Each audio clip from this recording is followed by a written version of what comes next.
M. Halo semuanya, selamat datang di sesi bedah mendalam kita hari ini. Saya baru aja selesai baca sebuah dokumen internal logistik yang, jujur ya, ini mengubah total cara saya melihat jadwal maintenance armada kita. Wah, dokumen apa tuh? Judul presentasinya itu Deposit Carbon, The Silent Killer. Ada 15 slide. Dan untuk Anda yang mendengarkan, kalau Anda mengelola aset mesin diesel tugas berat, entah itu truk logistik, ekskavator, atau cuma penasaran kenapa mesin sekelas industrial bisa tiba-tiba mogok di jalan tol, Anda wajib dengar ini. Iya, karena informasi di dokumen itu krusial banget ya buat operasional. Bener, sebagai orang yang tiap hari pusing mikirin efisiensi operasional, anggaran suku cadang, dan ya gimana caranya ngehindarin downtime, saya tuh ngelihat fenomena ini sebagai ancaman finansial yang serius. Tepat. Dan di sini saya akan coba bantu bedah dari kacamata rekayasa mesinnya, karena kan seringnya mekanik di bengkel tuh cuma nangga di mesin yang udah terlanjur hancur ya. Iya, yang udah kelihatan kerusakannya. Betul, mereka lihat sabuk putus atau gearbox rontok, tapi dokumen ini tuh nyoroti musuh yang jauh lebih persisten. Sesuatu yang tumbuh pelan-pelan di dalam ruang bakar, mikron demi mikron. Tanpa memicu sensor peringatan sama sekali, kan? Nah, itu dia. Sistemnya rusak tanpa kita sadari. Oke, mari kita mulai dari visual di slide pertama ini. Di sini ada gambar blok mesin diesel di bengkel, suasananya gelap gitu. Baru aja dibongkar, berlumuran oli. Dan kelihatan tertutup kerak hitam yang tebal banget ya. Iya, di teksnya disebut pembunuh senyap.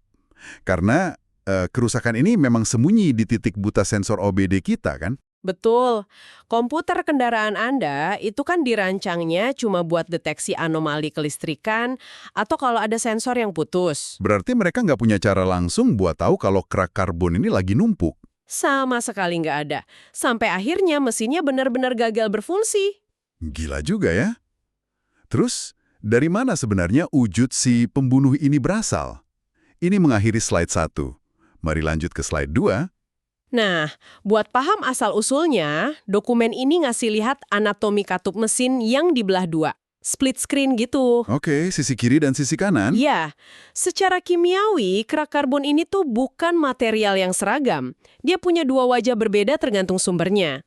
Di sisi kiri, kita lihat deposit dari bahan bakar. Wujudnya kayak jelaga hitam gitu ya, kering dan berserbuk. Bener, itu disebutnya soot. Terbentuk karena bahan bakar nggak teratomisasi dengan baik, jadinya gagal terbakar sempurna. Sah, lengket, dan hitam mengkilat. Nah, itu disebutnya sludge, deposit yang asalnya dari oli. Tunggu sebentar. Mesin itu kan sistemnya tertutup rapat. Dari mana lumpur basah berisi oli ini bisa masuk ke ruang bakar? Memang rapat, tapi kita berhadapan sama hukum fisika. Ada tekanan gas sisa ledakan yang selalu berhasil merembes lewat celah mikroskopis di ring piston. Oh, yang turun ke crankcase atau ruang engkol di bawah itu ya? Iya, betul. Gas buang ini panas banget. Dan di bawah sana, dia kecampur sama uap oli mesin. Terus gas kotor ini disalurkan kemana? Dulu sih dibuang gitu aja ke udara. Tapi kan sekarang ada regulasi emisi. Makanya pabrikan bikin sistem PCV, Positive Crankcase Ventilation. Ah, jadi PCV ini nyedot gas campuran uap oli tadi dan dimasukin lagi ke intake buat dibakar ulang. Tepat sekali. Tapi efek sampingnya, jalur napas yang harusnya cuma buat udara bersih, malah terus-terusan basah kena uap oli lengket ini. Paham. Terus apa jadinya kalau uap oli lengket ini nempel di silinder yang suhunya ekstrem? Ini mengakhiri slide 2. Mari lanjut ke slide 3. Disinilah fisikanya berubah drastis. Kalau kita lihat foto makro piston di slide ini, kepalanya tertutup kerak hitam pekat, retak-retak. Kelihatan keras banget ya, kayak berlian. Betul. Dokumen ini nyebutnya proses the baking process atau proses pembakaran. Mesin diesel yang lagi kerja keras itu suhunya bisa gampang banget tembus di atas 500 derajat Celcius. Wah, 500 derajat, itu kan cukup buat ngelelehin logam ringan ya? Iya. Dan di teks ini pakai istilah teknis distilasi destruktif. Distilasi destruktif. Buat Anda yang mungkin lupa pelajaran kimia, atau buat saya juga, ini maksudnya materialnya dipaksa berubah struktur secara permanen tanpa jargon rumitnya gimana tuh? Gini analoginya, bayangin Anda netesin air gula kental ke wajan besi yang lagi merah membara. Oke, pasti langsung mendesis dan menguap. Nah, cairan ringannya menguap paksa secara instan. Tapi yang sisa di wajan bukan gula cair lagi kan? Jadi kerak hitam yang nempel mati di wajannya. Persis, itu yang terjadi di silinder. Sisa droplet BBM cair dan uap oli yang nempel di dinding silinder itu dipaksa menguap. Sisanya mengeras permanen secara kimiawi. Jadi ini bukan debu yang bisa dilap pakai kain gitu ya. Ini udah nyatu sama logamnya. Betul sekali. Tapi kan kita udah pakai diesel puluhan tahun. Kenapa presentasi ini bilang kalau belakangan ini deposit karbon makin terakselerasi? Apa formulanya? Ini mengakhiri slide 3. Mari lanjut ke slide 4. Coba perhatikan gambar mekanik bersarung tangan hitam di slide ini. Dia megang piston yang kotor banget. Iya, dan ada rumus di situ. Viskositas tinggi ditambah titik didih tinggi sama dengan akselerasi deposit karbon. Nah, jawabannya ada di bahan bakar yang kita tuang ke tangki saat ini, khususnya B35 atau B40 yang pakai campuran biodiesel atau FAME. Secara operasional, kita di lapangan tahu biodiesel itu lebih kental, viskositasnya tinggi. Berarti pompa dan injektor harus kerja ekstra dong buat bikin BBM kental ini jadi kabut. Sangat ekstra. Dan masalahnya, titik didih biodiesel itu juga lebih tinggi dari solar murni konvensional. Berarti butuh suhu lebih panas buat bisa menguap. Bener, karena lambat menguap, sisa droplet BBM basah ini bertahan lebih lama di dinding ruang bakar. Dia bertindak persis kayak lem. Oh, nangkep saya. Jadi, lem ini nangkepin debu dan jelaga kering yang berterbangan di silinder, terus? Dipanggang di suhu 500 derajat tadi. Persis. Siklus lem dan panggang ini terjadi ribuan kali per menit. Mengubah ruang bakar jadi perangkap kerak yang jauh lebih cepat numpuk dibanding era solar jadul. Kalau siklus ini terus berjalan, titik mana yang duluan bakal menyerah? Ini mengakhiri slide 4. Mari lanjut ke slide 5. Kita masuk ke anatomi kegagalan. Ini deep dive area kita. Titik kritis pertama, injektor cooking. Visualnya ngeri juga ya. Foto makro ekstrim dari nozzle injektor yang kesumbat parah banget. Iya, lubangnya tuh hampir nggak kelihatan. Ketutup kerak batu hitam yang kita bahas tadi. Sebagai manajer armada, lihat ini tuh bikin merinding. Tahapnya gimana sih? Kalau dari yang saya tahu, lubang mampat begini pasti bikin tekanannya ngaco kan? Tahap pertama, lubang nozzle mampat oleh kerak. Terus masuk tahap kedua, gagal atomisasi. Berarti BBM-nya nggak jadi kabut halus lagi. Cuma mengucur.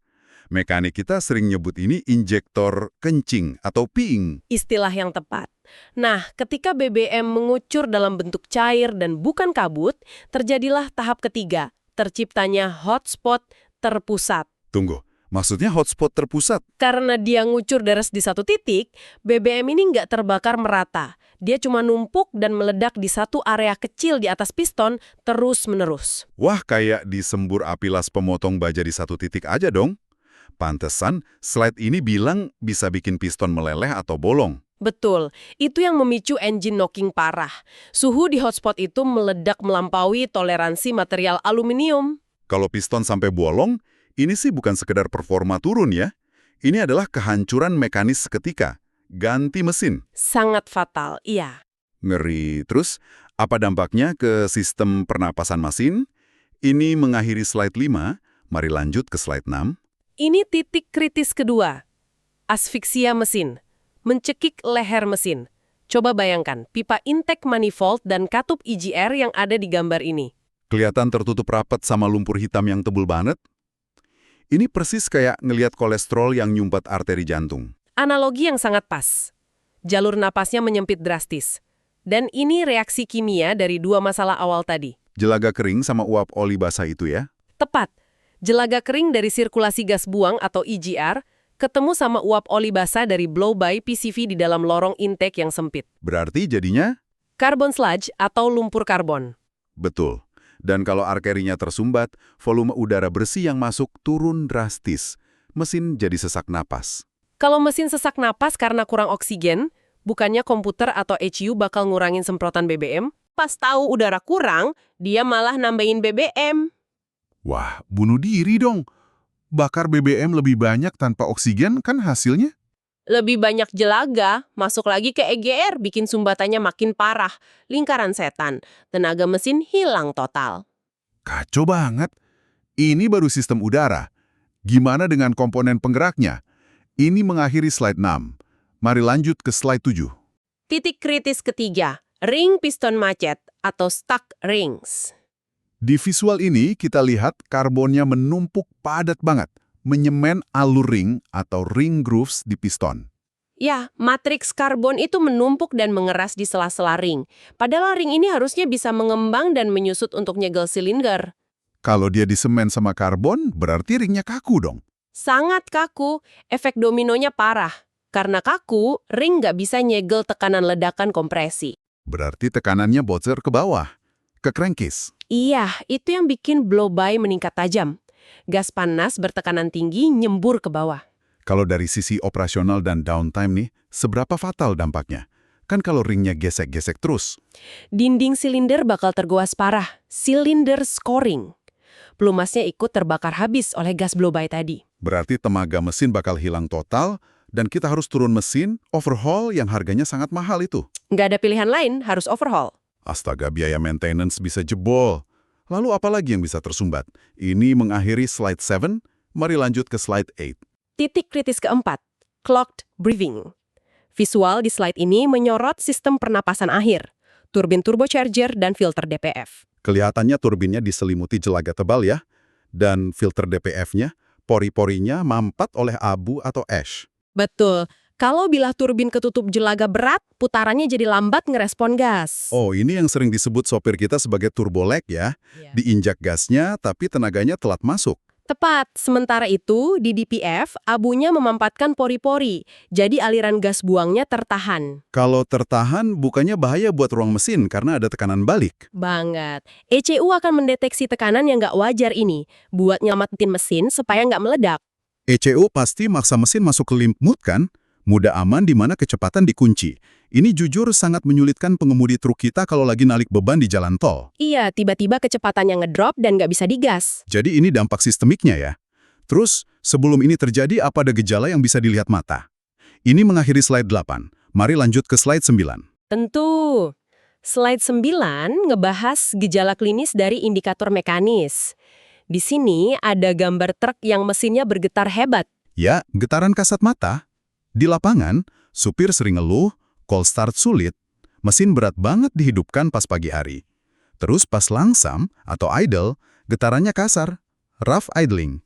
RPM-nya naik turun. Nah, dari sisi diagnosis cepat rekayasa, getaran ini terjadi karena ada pembakaran asimetris antar silinder. Maksudnya pembakarannya beda-beda tiap silinder? Betul. Penumpukan deposit di awal itu nggak pernah merata. Silinder 1 mungkin injektornya mampat, silinder 2 ringnya agak macet, silinder 3 masih bersih. Jadi daya ledak tiap silinder beda dan bikin poros engkol muternya pincang ya? Tepat sekali. Itu yang bikin getaran sekasar itu. Menarik. Terus kalau dari sisi emisi, apa yang paling gentara? Ini mengakhiri slide 9, mari lanjut ke slide 10. Gejala klinis dari indikator emisi. Visualnya, kita sering lihat ini di jalan raya, truk heavy duty memuntahkan asap hitam tebal dari knalpot. Wah iya, kadang mekanik lama bilang, oh itu biasa, mesinnya lagi kerja keras. Padahal di slide ini ada 3 indikator parah, asap hitam tebal, tenaga loyo pas nanjak, dan fuel ekonomi atau efisiensi BBM anjlok. Dan pandangan mekanik lama itu salah. Asap hitam tebal itu adalah bukti mutlak bahwa BBM gagal terbakar. Berarti solar mentah yang berubah jadi jelaga ya? Iya, itu murni BBM yang terbuang jadi jelaga, karena ECU nambahin terus BBM buat ngakalin hilangnya pembakaran. Konsumsi BBM jadi boros banget. Pantesan pengeluaran solar bulanan kita bisa bengkak nggak karuan. Oke, lalu solusinya apa? Gimana mitigasinya? Ini mengakhiri slide 10.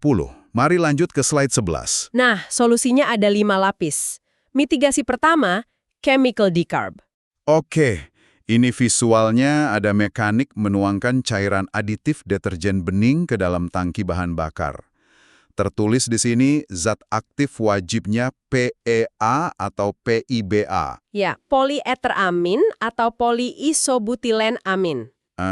Tunggu, saya mau kritis sedikit. Suhu mesin tadi kan 500 derajat lebih ya. Cairan kimia ini emangnya nggak langsung hangus sebelum sempat ngebersihin injektor? Wajar kalau Anda skeptis. Tapi PEA dan PIBA ini keajaiban kimiawinya beda.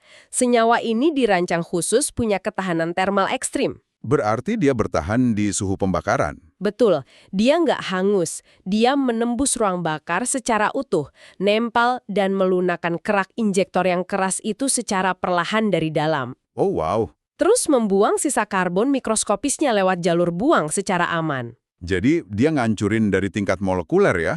Keren. Terus gimana buat masalah oli PCV tadi? Ini mengakhiri slide 11. Mari lanjut ke slide 12. Untuk itu, kita masuk ke mitigasi kedua, low SEPs. Visualnya menunjukkan cairan oli berwarna keemasan jernih. Di slide disebutkan, kita diharuskan beralih ke standar pelumas API CK4 atau ACEA E6E9. Low SAPS ya? Iya, SEPs itu singkatan dari sulfated ash, fosforus, dan sulfur. Low berarti kadarnya sangat rendah. Mekanismenya gimana tuh oli ini mencegah lumpur karbon? Jadi kan uap oli pasti akan ada yang berembes lewat PCV dan terbakar di silinder, itu pasti. Betul, nggak bisa dihindari. Nah, kalau pakai oli konvensional, saat uap olinya kebakar, dia nyisain abu sulfat tebal yang jadi bibit lumpur. Tapi oli low SAPS ini, Kalau dia nggak sengaja kebakar, dia nggak nyisain abu tebal ya? tepat, dia mencegah terbentuknya abu tebal dan lumpur dari akarnya. Masuk akal banget. Perubahan standar oli itu penting. Lalu gimana buat kebiasaan operasionalnya? Ini mengakhiri slide 12. Mari lanjut ke slide 13. Ini mitigasi ketiga, manajemen operasional. Visualnya dari POV supir melihat ke dashboard dan indikator RPM. Wah, ada aturan emas nih. Hindari prolong idling. Matikan mesin jika berhenti lebih dari 5 menit. Sangat krusial, tapi ini sering dilanggar kan di lapangan? Parah. Supir tuh sering biarin mesin nyala berjam-jam pas nunggu bongkar muat. Alasannya biar AC nyala atau katanya mesin diesel emang gitu. Termodinamikanya emang kenapa sih dilarang idling? Idling itu berbahaya karena putaran stasioner itu menghasilkan suhu pembakaran yang terlalu rendah. Tunggu, bukannya mesin lebih aman kalau suhunya rendah, nggak kepanasan gitu? Untuk komponen luar mungkin iya, tapi pembakaran internal butuh suhu optimal buat bakar habis BBM. Tanpa panas yang cukup, Pembakarannya nggak efisien. tepat, gak efisien. BBM cuma separuh kebakar, dan mesin diesel yang lagi idle tuh secara harfiah berubah jadi pabrik pembuat jelaga basah massal. Oh, pantas. Jadi mesin dibiarin nyala 2 jam diam aja malah nimbun karbon berlipat-lipat ya? Oke, kalau gitu cara ngebersihin fisiknya gimana pakai panas? Ini mengakhiri slide 13. Mari lanjut ke slide 14. Mitigasi keempat, self-cleaning atau Italian tune-up. Lihat visualnya. Dramatis banget nih, turbo dan exhaust manifoldnya menyala merah membara. Kena panas ekstrim ya? Betul. Protokolnya adalah jalankan mesin pada RPM tinggi dengan beban penuh selama 15-20 menit. Buat ngebakar kerak. Iya, konsepnya passive regeneration.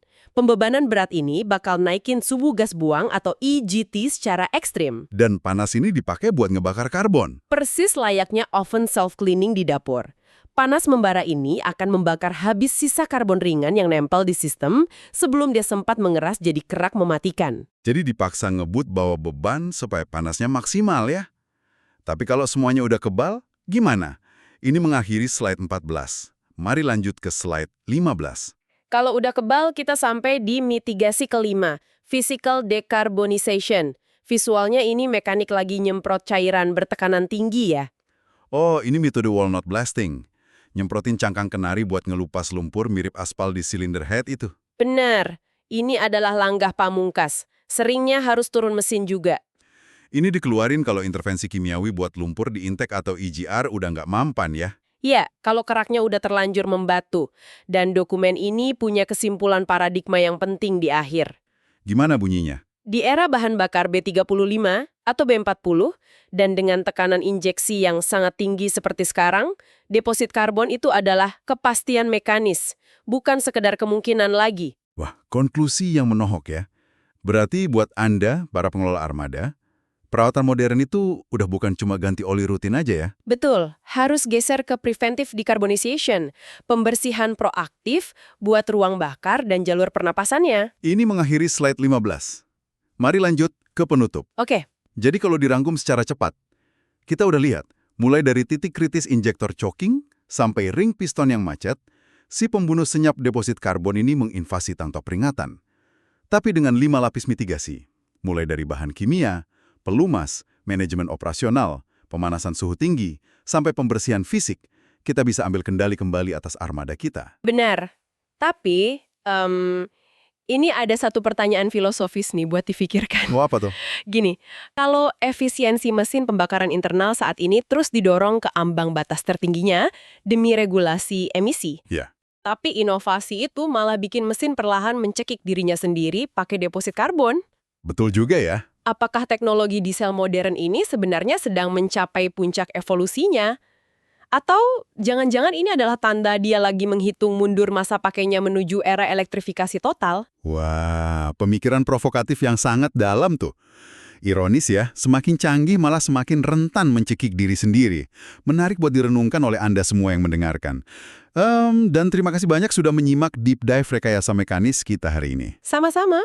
Kami harap informasi ini bisa menyemangati Anda untuk melihat rutinitas maintenance dari perspektif sains yang baru ya. Jangan cuma nunggu mogok, tapi proaktif lah. Sampai jumpa di bedah materi berikutnya.